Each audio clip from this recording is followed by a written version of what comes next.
네, 오늘 프로그램 첫 코너는 한상춘의 지금 세계 눈으로 문을 열도록 하겠습니다. 어제 미국에서는 연방공개시장위원회가 열렸죠. FMC 이후에 성명을 발표했는데 뉴욕 증시 하락의 원인이 되었습니다. 그 내용이 무엇이었는지 먼저 확인을 해보고 오늘 주제로 넘어가도록 하겠습니다. 한국경제신문 한상춘 논설위원과 함께하도록 하죠. 안녕하십니까? 네, 안녕하십니까? 네, FMC 얘기를 안 할 수가 없죠. 좀 간략하게 설명을 해주시죠. 예, 이제 미국의 대통령 선거가 네. 며칠 안 남았지 않습니까? 네네. 그래서 공화당의 롬니 후보가 되든, 민주당의 그 오바마 후보가 되든, 사실 그 버냉키장이 더 이상 연임하지 않겠다 하는 선언한 상태이기 때문에 올해 열렸던 그 연준 회의 중에서는 가장 지금 우리나라 말로는 김이 빠졌다 할까요? 네. 그래서 회의 결과도 당초 예상했던 한국경제TV를 예상했던 내용과 대동소이하게 끝났다 이렇게 보시면 됐습니다. 역시 그 경기의 그 진단 문제도 관심이 됐었는데요. 지금 경제 지표로 보면은 경기 둔화 우려가 많이 되고 있습니다는 역시 연준 입장에서는 기존의 스탠스를 그대로 유지했고요. 네. 이러다 보니까 통화 정책에서도 그렇게 큰 변화는 없었습니다. 초저금리 유지가 지금 가장 주력하는 정책인데요. 2015년까지 그대로 유지하겠다. 그리고 뭐 양적완화 정책은 무기한 이렇게 제한 정책을 취했기 때문에 사실 지금 입장에서는 스탠스를 바꿀 이유가 없겠죠. 그렇죠. 그리고 이제 관심이 됐던 것이 오퍼레이션 트위스 정책의 1차 연장해서 올해 말까지 돼 있는데요. 사실 변경한다면 지금 정도의 시장의 노티스를 줘야 됩니다. 근데 지금 이번 같은 경우는 오퍼레이션 트위스의 연장 여부를 하지 않고 있는 이런 상황이거든요. 아무래도 버냉키장의 연임이 사실상 본인 자신이 이렇게 처리함에 따라서 지금 상태에서는 큰 통화 정책을 줄기를 변할 수 있는 상황은 아닌가. 그것이 이번 회의 결과에서 그대로 나타나서 결과적으로 보면 사실 미국의 그 증시 입장에서는 정책 변경을 좀 기대했었는데요. 네. 정책이 전혀 기대하지 못함에 따라서 어제 큰 폭으로 떨어진 걸 보면 사실 주가가 좀 올라갔어야 되는데요. 오늘 주가가 소폭 하락하는 모습을 보인 원인이다 이렇게 보시면 됐습니다. 현 상황에 대해서 기존 정책을 고수하고 추가적인 입장을 발표하지 않았습니다. 그렇기 때문에 실망 매물이 나왔고 그렇습니다. 충분히 그럴 만한 상황이었다라는 이야기까지 얘기를 나눠봤습니다. 자, 어제까지 저희가 이 시간에 세계 경제와 글로벌 증시를 바꿀 수 있는 여러 가지 변수들에 대해서 이야기를 나눴습니다. 어제까지 어떤 이야기를 나눴는지 먼저 정리를 해보고 남은 것들 얘기를 한번 해보도록 하겠습니다. 네, 어떻게 보면 이제 글로벌 증시 세계 경제 그 전환점 아니겠습니까? 네. 그래서 이제 향후의 그 세계 경제라든가 글로벌 증시 흐름에 영향을 줄 수 있는 변수들을 보면 어제 그 5가지가 좀 살펴봤죠. 하나는 지금은 그 공조 방안이 중요한데 가장 먼저 꼽은 것이 공조가 실패했을 때 증시라든가 세계 경제 변수가 될 수 있다는 것을 말씀드렸고요. 역시 유럽 통합은 내년에도 지속된다. 그 중에서도 독일의 리더십이 이렇게 자꾸 약화되고 있는데요. 리더십에 실패했을 때는 유럽의 그 위기 문제에서는 역시 지금 상태에서는 독일의 리더십이 아주 중요할 거, 시간이 가면 갈수록 중요할 거로 보이는데요. 이 리더십의 약화에 따라서 유럽 통합에 절대적으로 필요한 통합의 어떤 카리스마적인 요소, 이것이 부족할 때는 유럽 위기도 내년도에 계속해야 되지 않겠냐 이렇게 이제 보고 있고요. 역시 대통령 선거에서 관건이 되고 있는 미국의 그 재정 절벽 문제, 선거 결과에 따라서 좌우되는데요. 이 재정 절벽 문제도 뭐 굳이 설명드리지 않더라도 시청자분 많이 잘 아실 거로 생각합니다.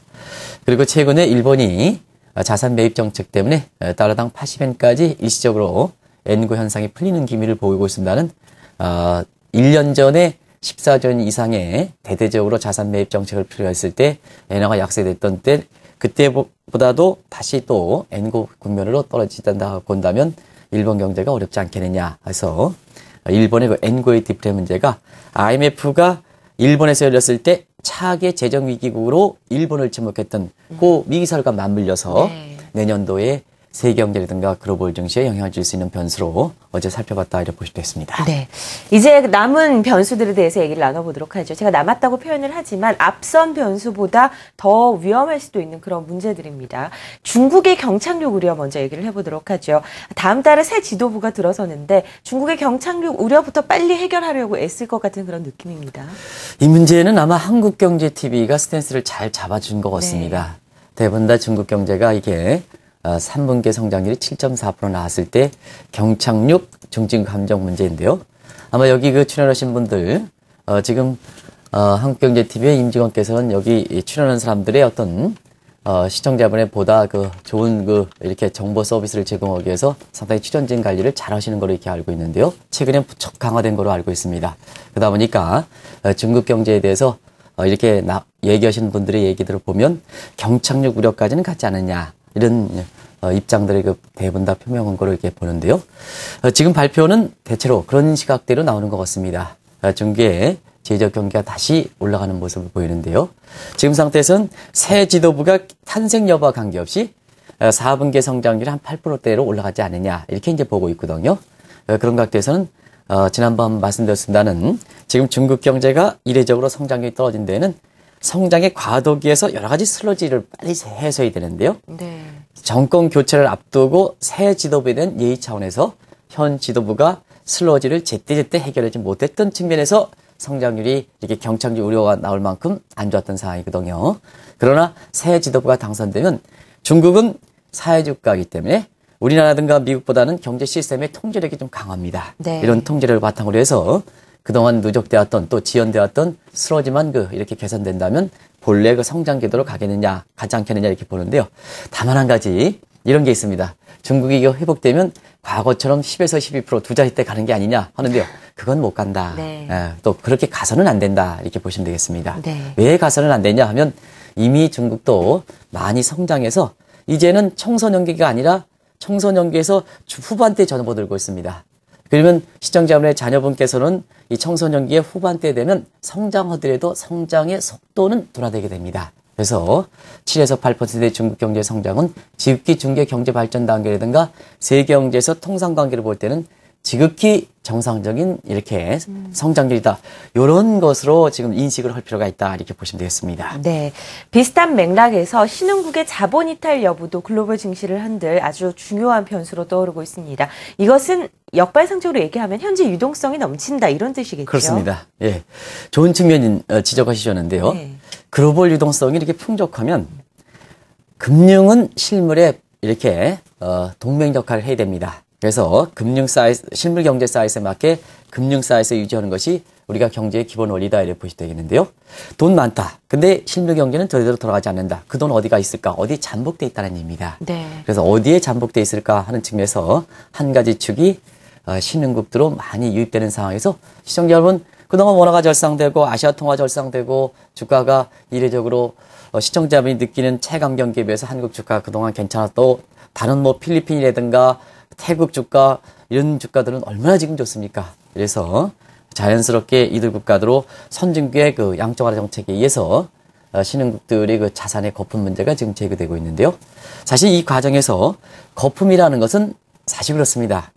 얼굴이 못생긴 사람이 화장 덧칠을 많이 한 거나 마찬가지거든요. 그러면 화장 덧칠이 많이 하면 가렵게 됩니다. 아주 가렵게 되거든요. 결국은 긁어대면 상처가 나게 될 수밖에 없거든요. 그와 마찬가지로 이런 것을 과거에 위기로 경험했기 때문에 신흥국들이 적극적으로 반발한다 이렇게 보실 수 있습니다. 네. 이 과정에서 글로벌 환율 전쟁은 이미 불거지고 있고요. 경우에 따라서는 자금이 이탈할 때는 사실상 거기에 대해서 완충 능력을 확보할 수 있는 외환보호라든가 이런 쪽에 충분한 대비 능력이 있지 않을 때는 또다시 신흥국들의 자본 이탈에 따라서 여러 가지 세계 경제의 위험 요소로 등장하다 보니까 지금 이 문제도 내년도에 세계 경제라든가 글로벌 증시에 변수를 꼽고 있다고 보시면 됐습니다. 네. 미국 국채에 낀 거품이 붕괴되는 것도 하나의 우려입니다. 이건 어떻게 보면 미국 내 문제 같지만 발생할 경우에는 도미노적으로 다른 나라에도 영향을 미칠 만한 아주 중요한 변수라면서요. 네, 아주 중요한 변수고 네. 우리나라의 지금 30년 국채가 상당히 인기를 끌었고 네. 있습니다는 지금 미국의 국채 문제는 미국의 국채에서 끝나는 게 아니라 다른 국가의 도미노처럼 이렇게 영향을 미칠 것이다. 이렇게 좋은 표현을 쓰셨는데요. 바로 그렇습니다. 왜냐하면 글로벌 유동성이 상당히 많은 상태에서 선택할 수 있는 안전자산의 범위가 상당히 제약됐던 상황이거든요.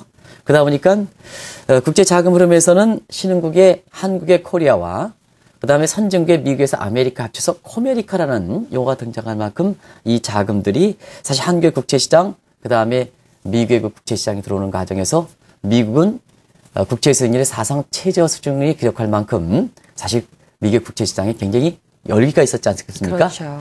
사상 최저치로 이렇게 수익률이 떨어졌다는 것은 그만큼 반비례 관계에 있는 채권 가격은 상당히 많이 올랐다는 얘기거든요. 그런 측면에서 이 국채시장에서 보시기 바랍니다.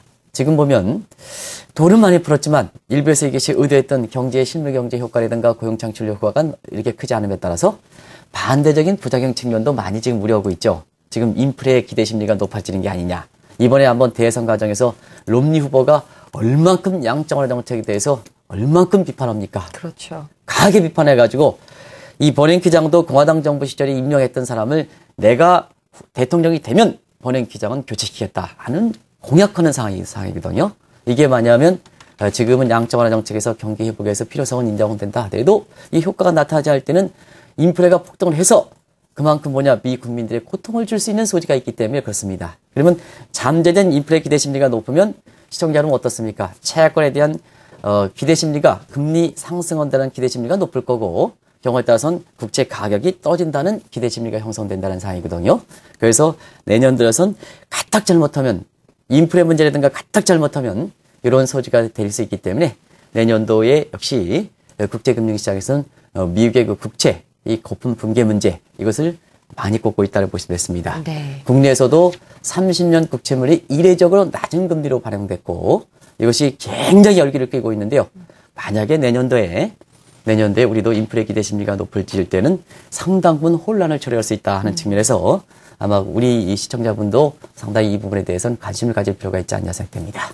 국제 원자재 가격의 슈퍼사이클 국면이 종료되는 것이냐 이것도 중요한 부분입니다. 대세적인 상승이 마무리된다면 그 이후에 나올 후유증이 굉장히 클 것으로 예상이 되는데요. 상당히 크죠. 네. 왜냐하면 원자재 가격이 지속적으로 상승하는 국면이 너무 길었다는 얘기입니다. 그렇죠. 이 추세적으로 보면 1999년 이후로 지금 얼마입니까? 2009년, 십몇 년간 이게 추세적으로 보면 원자재 가격의 상승 국면이 지속돼서 슈퍼사이클 국면이 지속되어 왔다 하는데요.